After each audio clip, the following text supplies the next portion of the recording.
Welcome everyone to this week's Founder Chat. I am so excited to be here today speaking to Iman Moazzen, who is the founder of Castofly Technologies, Inc. So we're going to learn more about Castofly over the next 30 minutes. If you haven't joined us for an IG live Founder Chat before, essentially how this works is we have about 30 minutes to have a bit of a casual interview style conversation, but those who are in the chat, whether you're here with us now live, hello, or if you are on IGTV or YouTube with us later, please do feel free to ask questions, feel free to get in the chat and to interact with us, to say hello and let us know where you're joining from. We always really appreciate that. So before I hand over to Iman to get into a bit more of the details on where Castofly originated and about your entrepreneurial journey, about what your lessons learned have been, I just wanted to mention that I'm Melanie Owen because I always forget to say that. So I'm Melanie and I'm one of the co-founders and managing partners at Volition Advisors, and we provide, we build knowledge and capacity and connections in startup ecosystems across the globe. So we are headquartered in Vancouver, but we exist across Canada and have operations as well in the US and Europe and different areas around the globe. And I'm currently calling in from Montreal. So, Iman, enough of me chit-chatting about all the things. I want to pass this to you and let us know a little bit more about Castofly, which my understanding is that it's a software platform for teams to be able to create and collaborate on board-centric videos. So I'm really excited to learn more about this and how it can be used for people to collaborate and how it can be used for educational purposes. And I know we haven't met yet.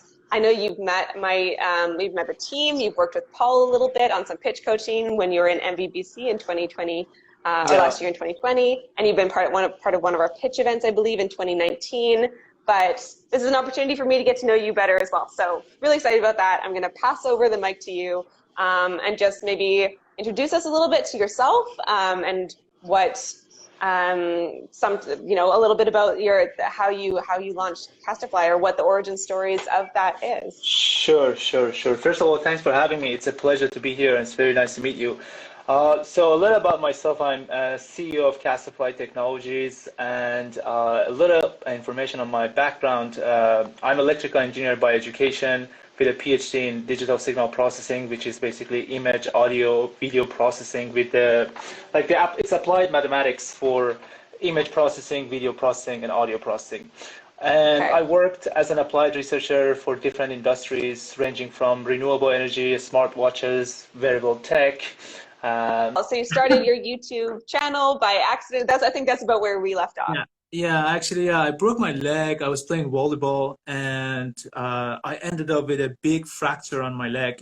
So the doctor told me if I put a small pressure on my leg, I need a surgery. So he suggested to stay home for almost 2 months, no pressure on the leg, and just basically my mobility was very limited. Right. So long story short, I ended up home with casts and crutches, extremely bored, and I had plenty of free time.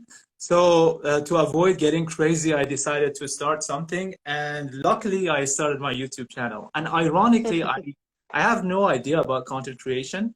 So I learned the process from other educators. Basically, I learned some software. I bought some equipment, I don't know, like my microphone, drawing tablet. Yeah. And then, the whole thing started. I was creating content for a while, and I was getting better and faster. But at some point, I realized there is a serious bottleneck in the whole process. I realized, content creation is really tough, especially for educators.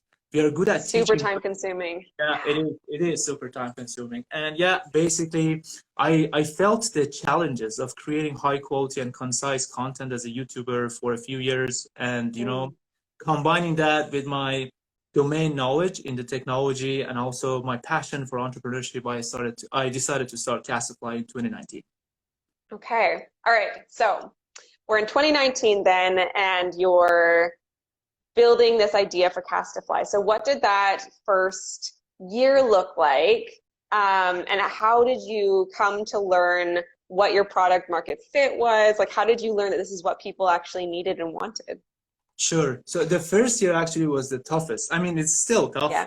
Like entrepreneurship is always tough. But at the beginning, I wanted to make sure that what I'm building is not just what I need. It's not just my own pain, So I talked, luckily I had a chance to work with a lot of profs, with a lot of teachers back in school when I was doing my PhD and after my PhD. So I knew this is a huge pain, but I still like talk to a lot of like friends, a lot of teachers, a lot of YouTubers to see what they do, what currently they use, like what is the process, what is the bottleneck for them, how we can help. So for a month or so, I was just talking to different like potential users. And then after a month, I realized, I have a solution to solve this because, again, my background, my technical background is image and video processing. So I decided to build like an MVP to test the concept. So for the first 3-4 months, honestly, I underestimated the amount of time that I need to finish MVP, especially back then I was alone. So like I was hoping to finish it in 2 months, but I ended up finishing the MVP in 4 or 5 months, 4 months and a half.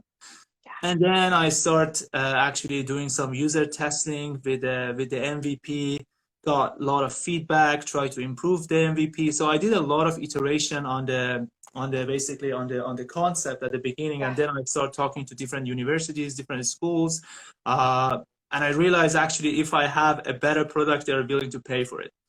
And that's basically, that was kind of like a recap of the first year. Yeah, amazing. All right, so if I'm someone who's landing on Castofly today then, so fast forward, I guess, a year or two, what does it look like today and how do I engage with it? How does it allow me to collaborate with my team? Sure. At the beginning we thought because it's about video processing, we need like a lot of rendering capability. That's why, like similar to Adobe Photoshop or Adobe Premiere or like even Camtasia. So all of these software that are rendering expensive, they are desktop applications. So at the beginning we said, okay, let's create a desktop application. So what we did a lot of iteration on the MVP, and we transformed that MVP to a desktop version, which is now publicly available for Windows machine. If you have Windows, you can try it out and you can create content with it. So, but to be honest, we decided to pivot from that desktop application to a web-based application. And that's an interesting story that happened to us, because on our way, as we were building algorithms and we were building like the structure for Castofly, we realized actually we have some advantages. Like because we are focusing on board-centric videos, which is kind of like PowerPoint presentations, whatever you need a board to explain something, like STEM courses, right? Physics, math. So we realized for board-centric videos, there are interesting limitations that we can leverage to reduce size, and at the same time make it possible to change video after creation. It's very, I don't know if you've ever created video, it's very difficult to change it after you're done with it. So long story short, we realized we have a small file size, we can easily change it, we can easily share it, and the rendering is not that expensive. That's why we decided to move away from desktop application to a web-based platform. It's not still ready, it's not still publicly available, but we are building that web-based application. So to answer your question, if you visit Castofly today, you can try desktop application, but probably 6 months from now, we have a web-based application where you can create and collaborate on videos with your team. Oh, amazing. That's very exciting. And I know that having free education for all is something that's important to you. Is there something that you see Castofly having a place in that future? I'd love to know about like the vision of Castofly and how that fits into your own personal mission around that free education for all. Sure. Yeah, the first mission, or like the initial mission for Castofly, was to help educators create content. It's still our mission, and we still care about like education and creating something that is useful for educators. We care about that mission a lot, but we realize actually the demand or the application for what we are building can go beyond edtech. We start talking to companies. Absolutely. We realize actually corporate training is like a huge problem. Like all these companies need to create a lot of like learning materials, but it's very time consuming for them to create content. Collaboration, right? Especially after COVID. It's interesting. Before COVID, when you talk about videos, people think about marketing. Like the only use case that they see was marketing. But after COVID showed us video is super effective for communication. And like if you think about it, a lot of communication in different companies happening on the board, right? So the problem right now is like most companies, they do real-time collaboration using videos, for example, Zoom or Google Meet. But we can unlock asynchronous communication using videos. So it's a bit kind of like probably like a year from now, but our vision gets broader than like edtech market. I believe we are focusing on something that can help all teams and individuals create and collaborate on videos, board-centric videos. Yeah, amazing. Very interesting. I'm super curious to try it out when that comes out.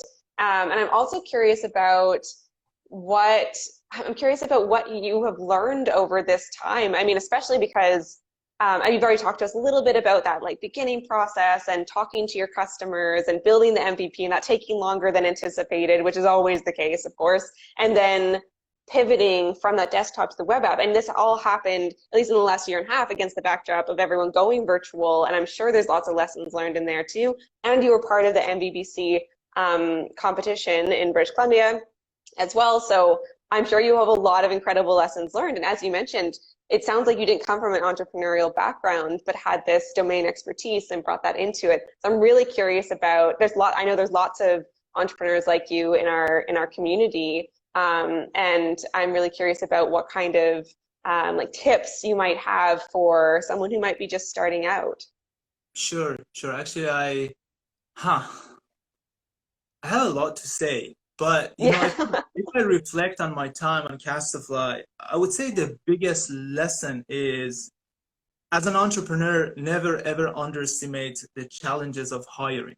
Hiring has been very difficult for, especially for startups. We don't have HR. We don't have resources to always hire, and it's very difficult. It's very critical to hire the right talent. So my first suggestion to all entrepreneurs out there is to always keep an eye on good talents. Finding impressive folks who buy into your vision is very difficult. It's really tough, and I believe in a lot of cases it's not about finding someone who has the exact skill set that you need, but it's about finding someone with the right mindset, with the entrepreneurship mindset. And it takes time, and believe it or not, we as entrepreneurs have to sell our startup and vision harder than the candidates have to sell the skill set to us. Like, we have to push it. We have to, if we want to get top-notch people, right? If we want to get top-notch folks that are not driven by salaries, because we cannot offer high salaries. It's impossible. How it's possible that Castofly can compete with Amazon, Google? It's impossible, right? The only thing that we can sell is the vision, and it's the learning experience that all candidates can go through when they work in Castofly, right? Because it's this early stage startup, we are wearing different hats. Sometimes I'm presenting, sometimes I'm coding, sometimes I'm doing marketing and stuff, right?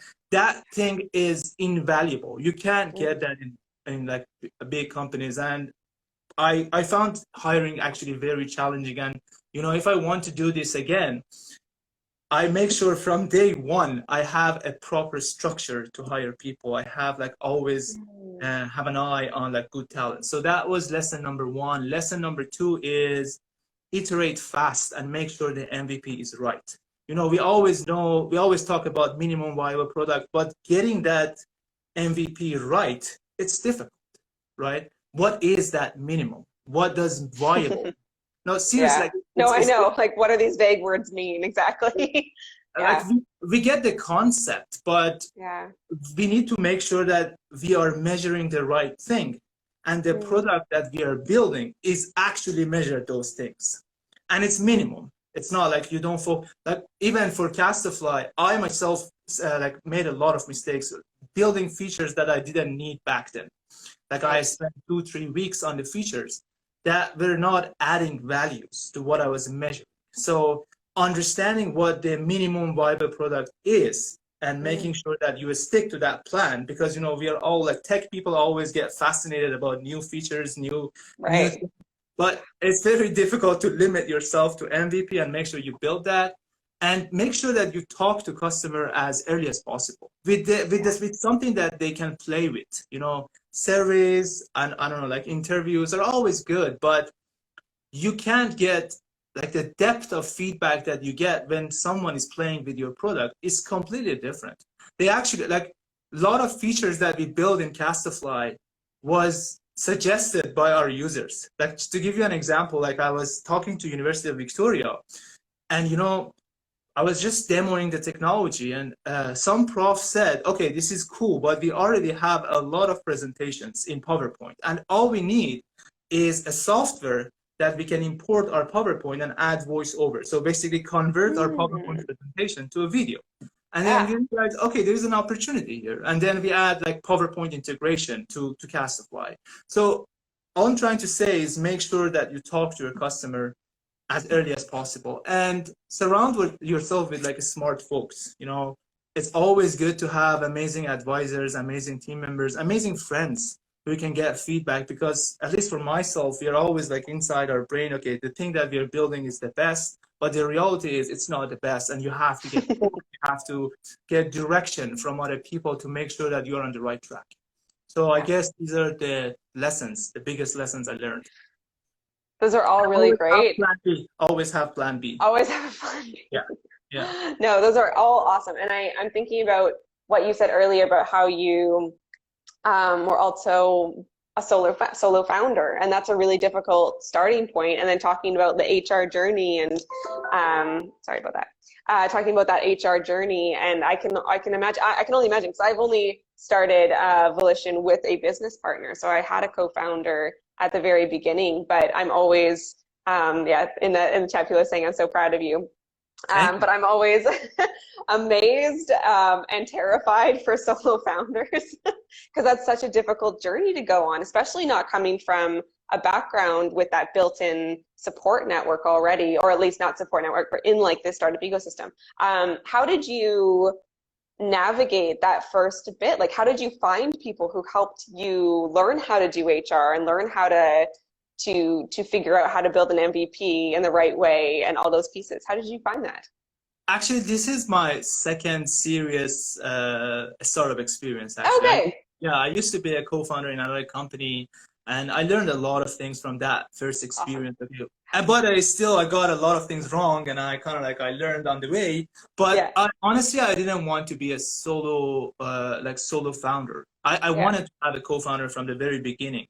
I have actually a good big news to share. I don't know if I can share it now because it's not official yet. I got my co-founder, actually, the software co-founder who is planning to lead the technology, the web platform. Amazing. But he hasn't. Congratulations. Yeah, thank you. I'm super excited. He's so knowledgeable, very humble, and I'm super excited to have him on board. But like, to answer your question, at the beginning, I wanted to have a co-founder, and I knew that, you know, having a co-founder is a blessing, right? You cannot do all these things alone.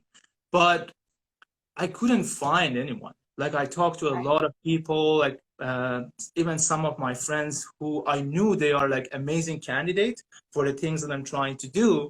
But, you know, most of my friends, or most people in my network, the people that I go to school with, the people that I work after graduation, most of them are immigrants, and it's very difficult to find immigrant co-founders, because, you know, we have different issues like permanent residency and like find a job to make sure that you have. You need to have a full-time job for at least 30 hours a week or something like this. And a contract with one company. And most of us, we don't have like family in Canada to support us financially, and it's a bit challenging to convince like immigrants to join you as co-founder. I tried like even to talk to Canadians, to talk to people that I know, but long story short, you know, I spent probably 4 or 5 months. Like the process was ongoing. As I said, my co-founder is planning to join like mid-September, so I never stopped.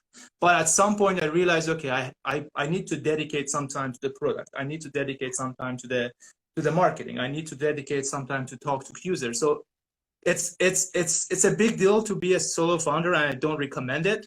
But I wouldn't say, like, if you don't have a co-founder, you shouldn't try it. You should stop. Yeah. You should go, and I'm pretty sure if you're serious on your vision and your mission, people are gonna join you. Yeah. Yeah. But Amazing. the other thing I want to say, you know, I'm grateful, I'm thankful to live in this beautiful country. Canada provide, like the government, provide a lot of support for entrepreneurs, and they not only appreciate, but they help entrepreneurs with a lot of things, mentorship, funding, non-dilutive funding, especially at the very beginning when the cash is very tight. They provide amazing resources, and I'm really grateful to live in this country. Cool. Awesome. I'm glad to hear that, because I know sometimes the resources are a little bit difficult to access for some people in different areas, and I know other countries do not have access to the same resources. So I'm glad that you were able to access that and was able to help you in those earlier stages in particular. All right, so I know time has kind of flown by, so I wanted to ask, with everything that you're doing and the vision you have, what can we expect? I think you kind of touched on this a little bit, but what can we expect from Castofly in the next 6 months to a year? In the next 6 months, you can expect to see Castofly on the web. So you don't need to download it, you don't need to install it. It's just instant. You just go to Castofly.com, and then you can create project, you can collaborate with other people's, and it's gonna get integrated to some of the collaboration platforms such as Slack. So okay. Awesome. Yeah. So that's on the product side. On the team, we're gonna get expanded for sure. As I mentioned, by mid-September, my co-founder is gonna join, and I expect to even expand further, especially on the business side. What else? Yeah, probably that's what you can expect. And also we're gonna close our seed round. Right, fantastic. Oh, wow. Yeah, so that's a lot going on. And so I imagine, especially once you've added on your co-founder and brought on new people and closed your seed round, you're gonna be a whole different company with whole different milestones a year from now. Exactly. We'll have to check in with you again and learn where you're at that point in time. Yeah. Fingers crossed, yes. Yeah. So I know people can go to castofly.technologies on, I think that's on Facebook and Instagram. And you're also on YouTube, as you mentioned. Iman Moazzen, that is. And what is your YouTube channel about? My YouTube channel, it's about it's nerdy stuff, like teaching signal processing, digital signal processing. It's called SP Hacks with Iman. It's a bit boring probably to watch. Maybe not. I mean, maybe not. I don't even know what those words you just said mean exactly, but I'm sure there are people in this audience here right now who do and would be interested to learn. It's basically applied mathematics. So if you okay, I do know people who would find that interesting. Also, and you're on Castofly on LinkedIn and Castofly.net. Is that correct, or is it .com? Both of them, actually. We have both of them. Yeah. Okay, so you can find Castofly at .net or .com to check that out, and you can try out the desktop version right now, but there's going to be this web application coming within the next 6 months, which is very exciting as well. So is there anything that we haven't touched on yet here today that you'd wanted to speak about? Not really. I think you cover almost everything. I think just one thing, if you have a way to promote our job posting, I do appreciate it. Like right now we are using for like a UX UI designer, and also we are looking for a full stack web developer. So we have 2 openings in Castofly. If you know someone, or if someone is watching who is interested in these positions, please apply. Okay, so are those, sorry, go ahead. Like basically all you need to do is to send your resume at jobs@castofly.com. Okay, great. Jobs at Castofly.com. I was going to say, are those postings somewhere on your website as well? Yes. Unfortunately, it's a bit like hidden at the bottom. We are trying to have like a kind of like a main link on the top, but yeah, like they're posted on the website. Yeah. Okay, amazing. Yes, I was just about to ask as my next question if there's anything that we could do to help support what our community could do to help support you. So that's one thing that we can all do, is help get the word out that Castofly is looking to hire. Is there anything else that we can do to support you and your team? If you're a content creator, as I mentioned, that I do appreciate it if you can download this. I know it's annoying to download and install with like desktop applications that are a bit old-fashioned, but I do appreciate it if you can download it if you have a Windows machine. Try it out and let us know like how you feel about it. Like, do you have any suggestion how to improve it? You know, we don't get hurt, so like we appreciate honest, bad feedbacks, and we always listen. Amazing. Awesome. I'm seeing lots of okay signs and lots of thumbs up in the chat. And so hopefully lots of people are going to go and help you and help spread the word. It looks like you have a great community here that's hanging out in the chat. So what was I going to say? So that's very exciting. And we'll make sure to direct people there when we reshare this on IGTV and YouTube. We'll make sure to talk about your postings and also direct people to check out the application, because as you mentioned, feedback is crucial at all stages and it's going to help you as you're developing out that web application, I'm sure. So the last question I always like to ask at the end here, and people are saying best of luck, absolutely, is what is one thing that brings you joy right now? Finalizing hiring. Oh, I so know what you mean. That's been my last few weeks. So. Yeah, exactly. Like for the last 2 weeks, I've been talking and interviewing, and it's tough. But now, kidding aside, I think right now, what makes me joyful right now, I think that was it. Like I have this big trouble with hiring, and if I can solve that problem, I can go back to like building the product, helping my team to go faster, and that's actually my top priority right now. Yeah, I mean, I completely understand. That is, it's a lot. And like you said, if you don't have an HR team, you don't have someone on or an HR department or someone on your team who has that background, it's just exponentially more difficult to figure out the different oops to navigate your way through that path. And so kudos to you for building your team and getting to where you are today. And I'm very excited for your co-founder to come on board with that as well. So everyone, make sure to head over to Castofly, check it out, go to their Instagram and their Facebook and their LinkedIn, I believe, yes, and their LinkedIn. Make sure to like and share and comment and provide that feedback. All those things are crucial for growing companies. So thank you so much, Iman. Really, really, really appreciate you being here, telling your story. For anyone who just joined us, hello, hello. We're coming to the end of our founder chat here today, but we are going to make sure that this is downloaded and re-uploaded to IGTV and YouTube probably within the next day. So you should see that here soon. So make sure to come back and learn more about how Castofly got, or what the origin stories of Castofly was and how it all started with 2 months of couch/bedriddenness sounded like. So that's where it started. And really really interesting lessons learned along the way. If you missed that, Iman was sharing his entrepreneurial lessons through Castofly, but also sounds like you have lots of other stories that you could tell about entrepreneurship, and probably we could have talked for a lot longer about everything that you've learned. So please, everyone, do make sure to reach out to Iman and Castofly. So I will be back here next week, I believe same time. We're going to be shifting our time slot in September to 1 hour earlier to accommodate different time zones, because we realize we are global here now. So are going to make sure that we're a little bit more time zone friendly. But next week should be the same time, so that's 11:30 a.m. PST, I believe. And I'm going to be talking to Jessica McNaughton, who's the CEO of Memory KPR, which is a modern day photo album. And I will leave that there. But otherwise, thank you again so much, Iman. Really, really appreciated you being here. And thanks to everyone who joined us live. We couldn't do this without you as well. So really appreciated everyone who is here supporting Iman and Volition and Castofly. Thank you all so much. I'll see you soon. Thanks a lot. It was a pleasure. Bye. Bye.